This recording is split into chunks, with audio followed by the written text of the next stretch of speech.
আসসালামু আলাইকুম। আশা করি সবাই ভালো আছেন। আমিও ভালো আছি আলহামদুলিল্লাহ। স্বাগতম জানাচ্ছি আপনাদেরকে আরও একটা নতুন ব্লগে। আজকে ভোরবেলাতে উঠে হাঁটতে বের হই। আমরা দুইজনাই ডায়েট করি, যেহেতু একটু ভুটকা টাইপ হয়ে যাচ্ছি সেই কারণেই মজা করলাম। আসলে যেমনই শরীর স্বাস্থ্য থাক না কেন, একটু হাঁটা চলা করাটা ঠিক, সেই জন্যই আমরা একটু হাঁটতে বের হই। আমাদের আবার যেই হাঁটা, বিশেষ করে আমি একটু হাঁটতে একদিন গেছিলাম ফার্স্ট, তখন একটু পায়ে ব্যথা হয়ে গেছিলো। তারপরের দিন থেকেই জ্বর, এমন জ্বর, তারপর আর হাঁটা টাটা নাই, একদম স্টপ। আবার এই যে শুরু করেছি, তাই তো আমার বর বলছে যে তোমাকে নিয়ে আর হাঁটতে যাব, একদিন হাঁটলেই তো তুমি অসুস্থ হয়ে পড়ো। তারপরও সব বাধা বিপত্তি পেরিয়ে আবারও হাঁটা শুরু করেছি। হাঁটা তো আর একা যায় না, জীবন সঙ্গীকে নিয়ে হাঁটতে হয়। দেন রেগুলারের মতো এসেই রুটি বানালাম। রুটি বানাতে বানাতে গোসল হয়ে যায়। ইস, যদি কিচেনে একটা এসি লাগানো যেত।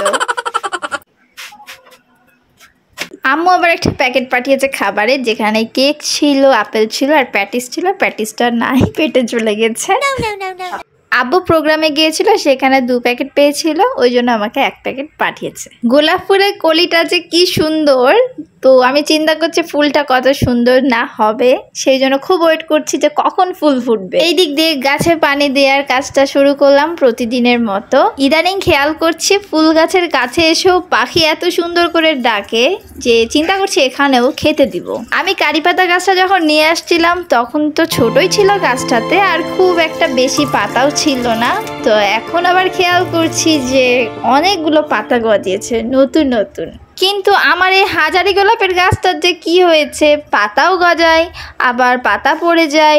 নতুন গাছে যেই রকম একটা সার্কেল, সেই রকম হিসেবেই তার কাজটা সে করে, কিন্তু ফুল ফুটে না। আমি তো হতাশ। এই দিক দিয়ে 3টা কলি ফুটেছে 3 গাছে, সেই জন্য আলহামদুলিল্লাহ ভালো। আর আমাকে গাছালা বলেছিলেন যে গোলাপ গাছে প্রচুর পানি স্প্রে করতে হবে, প্রচুর পানি স্প্রে করলেই নাকি ফুল ধরবে।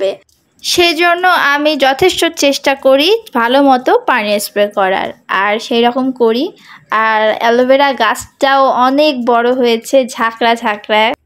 কোরবানির মাংস খালু দিতে এসেছিল, এবং সাথে খালামুনি দেখছি যে দুধ সেমাইটাও পাঠিয়েছে, যে সে নাকি খুব স্পেশালভাবে সেমাইটা রান্না করেছে, তাই পাঠিয়েছে। এখন ব্রেকফাস্ট করতে দিলাম হাজবেন্ডকে। মিষ্টি, সেমাই, বেগুন আলু ভাজি, আর সঙ্গে মাংস আর রুটি।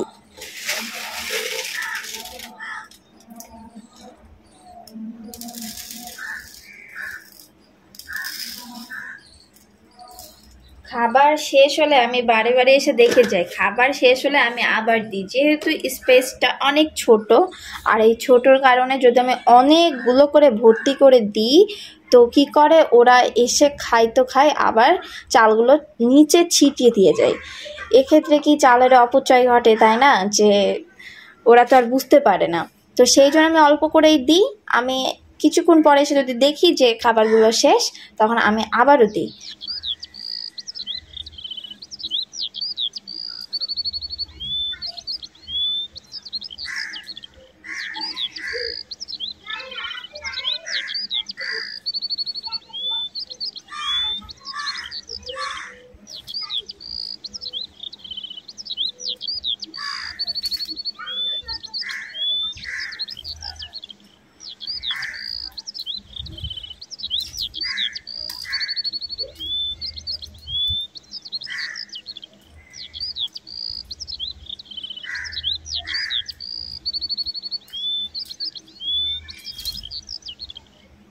আবারও কিচেনে হাজির হই, রান্না করা কমপ্লিট করে ফেলি। রান্না করার সেই মোমেন্ট আর ক্যাপচার করতে পারিনি গরমে। তো কলমি শাক, পাট ভাজা বা বেগুন ভাজা, যেটাই বলি না কেন, আর রান্না করে ফেললাম আলু দিয়ে গরুর মাংসের ভুনা। কোরবানির মাংস এমনিই ভুনা ভুনা করে রান্না করলেই স্বাদ হয়। তো আজকে আমার কি মন গেল, কয়েকটা আলু দিয়েই রান্না করব। সারাদিন কাজ কাম শেষ করে একটু ছাদে এসেছি যে বাতাস খেতে ও বাতাস ফিল করতে। ভালো লাগে ঠান্ডা বাতাসে। ওকে অনেক জোরাজোরি করে নিয়ে আসলাম, যে ও বলছে যে আগে দেখো যে বাতাস হচ্ছে কি না। আমি বলছি যে বাতাস হচ্ছে, চলো যাই। ছাদ থেকে দেখছি এরা আসলে করছেটা কি। লুঙ্গি ড্যান্স, লুঙ্গি। আমার থেকে বড় গামছা পড়েছে ওরা, আমি তো এত বড় জীবনে পড়ি না। ঠিক, আরেকটু আরেকটু দেবো। মোটটা 2 লাখ একটা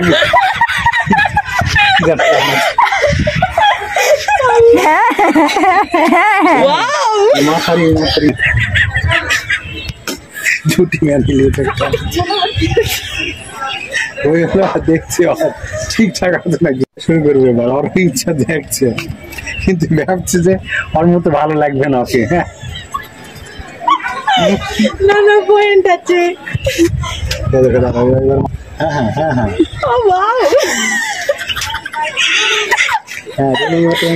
জুম করার কারণে স্ক্রিনটা খুব ভাবে কেঁপেছে, সেই জন্য আমি অনেক দুঃখিত। বাবুদের নাচগুলো জোশ লেগেছে আমার। সো আজকে এই পর্যন্ত, আল্লাহ হাফেজ।